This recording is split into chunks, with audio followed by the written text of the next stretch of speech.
general conversation, and he seemed upbeat, and that was it. Did he say anything, Darryl, about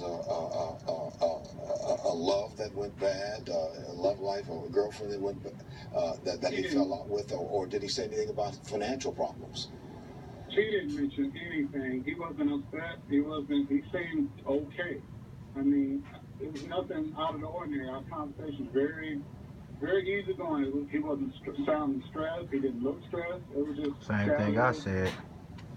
Just casual conversation, like like we're talking right now. Nothing bothering me. Just how he's talking to me. It's like no indication. This is all out of the blue. It was totally out of character for him.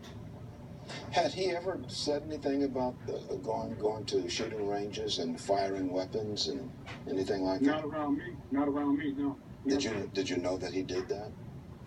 No, I did not. How is the fraternity going to process all of this now? And he was in a fraternity. That's crazy. Dealing with kids and in a fraternity. You fucked up, my nigga. How do you process all of this and deal with this? Everything that has taken place since Sunday afternoon at 2 o'clock when you heard about Steve Stevens? Well, everything is really up in the air now, but as far as an official statement being released, that would go through Attorney Walter Madison on behalf of the chapter. But me personally, I've just been talking to family and close friends, trying to process all of this. But I'm sorry. Keep going, Darryl. I'm sorry. We were just taking some technical things here. Continue your statement. Okay. Me personally, I've been just dealing with my family and friends, trying to talk things out and just process everything. But as far as the fraternity, I can't speak to that. Attorney Walter Madison, who's a member of the fraternity, he will be issuing a statement, I'm pretty sure, in the next couple of hours or so, or the next day or so, regarding how the chapter will be handling situations from here on out. But just on a personal note, it's just been sleepless nights for the past 2 days. Yeah, I can imagine. Because I live less than 200 yards from where he lived. We lived in buildings next to each other, and I saw him on a regular basis. So I'm just, while he was on the loose, I was concerned, for my family, and because he knew where I live, he'd been to my home, and I just wanted to make sure that, while he was on the run, that he didn't try to double back and come to my doorstep. Were you concerned about your own safety?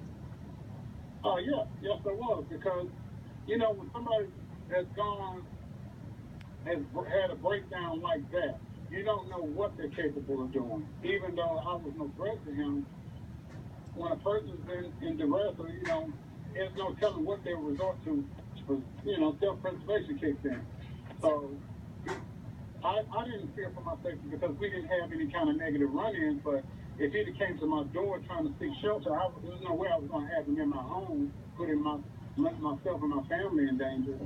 So here's someone who you saw on a regular basis, Darryl. You lived nearby, and this is just completely this a live interview to too. Everything you knew about Steve Stevens.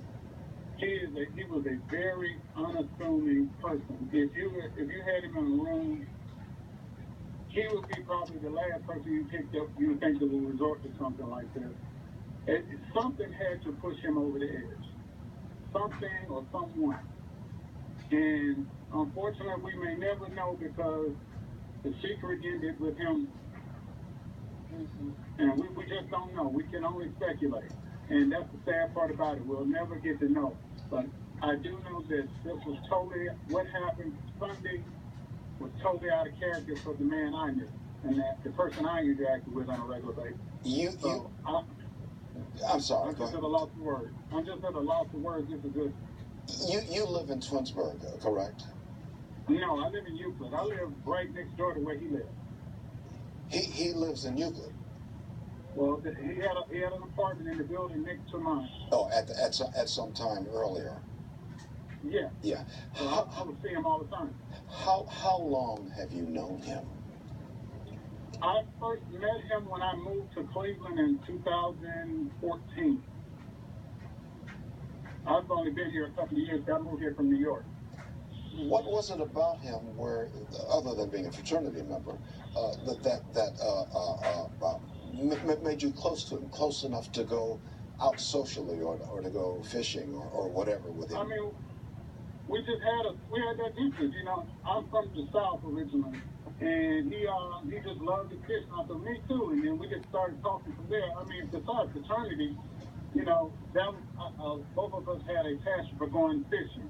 And since we both lived on the lake, it just, you know, it made sense. He was always looking, he said, I'm looking for somebody that can come fish with me. I said, man, I'd love to do that. And so that's how our conversation started at that point, just for our love for fishing. So that was the common ground that we had outside of the fraternity. Darryl, you talked about, you just mentioned that you first got to know him in 2014. Yeah. Of the things y'all can catch the rest on TV. They'll replay this all day and night for the next couple days. Something he alluded